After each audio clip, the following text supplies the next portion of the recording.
Welcome. In 1923, Native American Catholic boarding schools in Montana. Teonna's life in Montana hasn't been simple, as viewers are aware. One of the people we see being kidnapped from their family and enrolled at the school as a way to leave behind their culture is Teonna, who is of the Crow Nation in the show. She repeatedly makes the decision to uphold her customs in defiance of the restrictions imposed by the nuns. Unfortunately, Teonna's tale is inspired by American history. The Civilization Fund Act of 1819 is credited with starting the practice of assimilating indigenous people, according to the New York Times. Indigenous tribes were to be introduced to the habits and arts of civilization, which led to the creation of boarding schools across the nation. The Indigenous Foundation claims that pupils in these schools may experience various sorts of abuse, similar to Teonna's tale. Actress Amina Neves spoke candidly about the significance of Teonna's 1923 plot and why it needed to be presented on television. Being present and taking part in something of this scale is an honor, but because of what I get to do for my family and indigenous peoples, it's a far deeper honor. In the video, she says that it is a group story and not just one story. Teonna forgets a minor aspect of the method for manufacturing soap in class during the events in the Yellowstone prequel spin-off's pilot,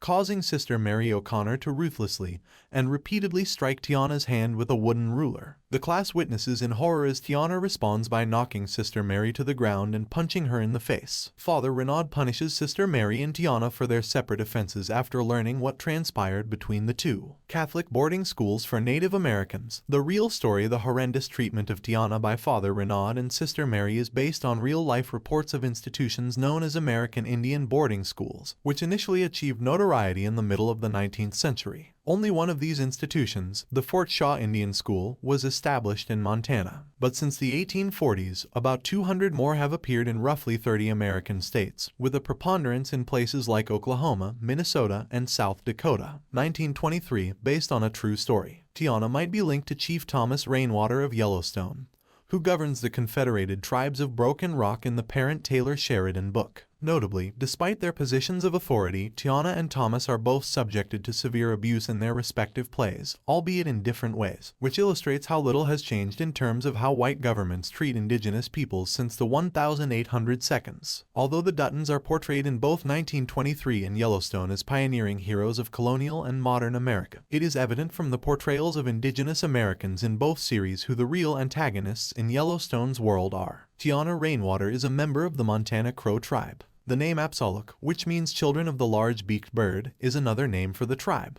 The Yellowstone River Valley, which stretches from Wyoming to the Missouri River, was originally home to the Crow tribe, a plains tribe. The Crow Indian Reservation was created in the second half of the 19th century. The tribe's main settlement today is in southern Montana. The Crow Tribe of Montana is currently the name given to the Crow people by the federal government. Approximately 14,000 people are now enrolled with them. In the world of Yellowstone, the Crow tribe is crucial. In order to depict the struggles and history of the Crow people, show creator Taylor Sheridan collaborated with A.J. Not Afraid, the tribal chairman of the Crow Nation. Teonna is made to speak English at her boarding school as an effort by her teachers to erase her identity. Teonna, however, frequently uses her native tongue to rebel against her captors. She does not want her culture to be taken away by the school. The episode begins with Teonna's story, where we are reunited with Teonna and the kind Samaritan Hank, who are preparing to embark on what may be the final leg of their trip. The trip's final leg will definitely be the most difficult since Marshall Kent, a new character, is presented to us. When Kent pushes Teonna's grandmother aside, he accidentally murders her. Kent is yet another enraged white male whose hatred for Teonna's misdeeds bubbles to the surface. Amina concludes the clip by advising viewers to anticipate all the feelings since the trip is just beginning. Thanks for watching, and don't forget to subscribe.